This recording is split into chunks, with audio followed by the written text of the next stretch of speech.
Engorgement is something else that can happen to you in the very early days of your breastfeeding experience.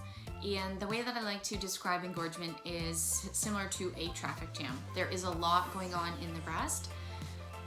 Typically what happens is around day 3 to 5 when your milk volume starts to go up, so that colostrum starts to transition and the volume is increasing, your body is bringing on more milk production. What can happen is that your breast might start to feel very full, very firm, tight, heavy, and painful. This is deemed as engorgement. What can make engorgement worse is having had IV fluids during labor. This is because your body is already carrying excess fluid from pregnancy. More fluid was adding during labor, and it takes time to eliminate that fluid.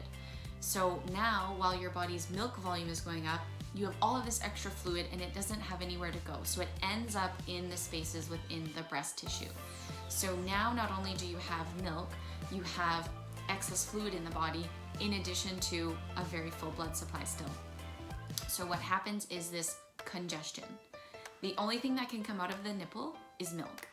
All of that fluid has to go somewhere else. That fluid has to be eliminated by your lymphatic system. So the way that we want to encourage this process is by using reverse pressure softening.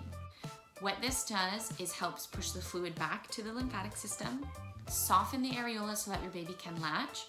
Your baby can then latch, drink, and remove the milk, and it will soften your breast tissue overall.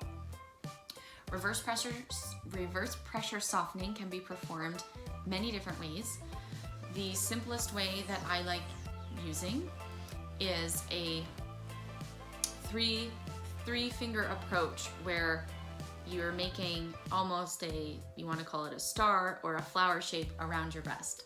So you would take your whichever 3 fingers are most comfortable. Typically we don't use the pinkies, but you want to place your middle fingers right at the base of the nipple without touching the nipple, and then have the next set, so my index fingers and the ring fingers beneath, just touching each other.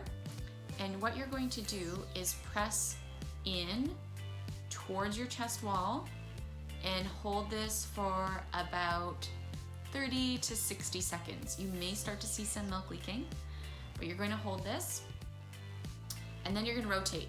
And you're going to do the same thing again. Again, make sure those middle fingers are not actually touching the nipple, but very close to the base. And you're going to get the same thing.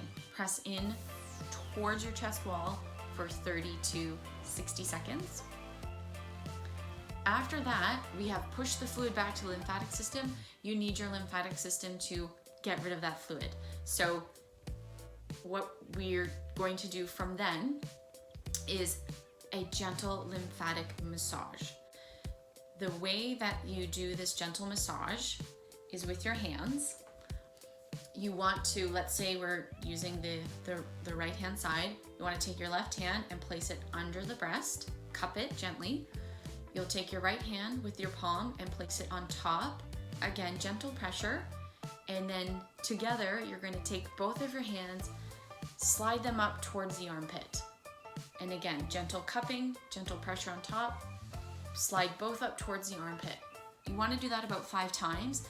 What that does is just encourage the fluid to be removed.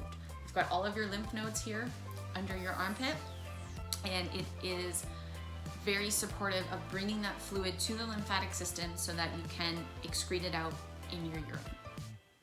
So when you're experiencing engorgement, rather than first going to hand expressing or pumping or trying to latch your baby to remove milk, focus on that reverse pressure softening first, followed by the lymphatic massage, then focus on milk removal.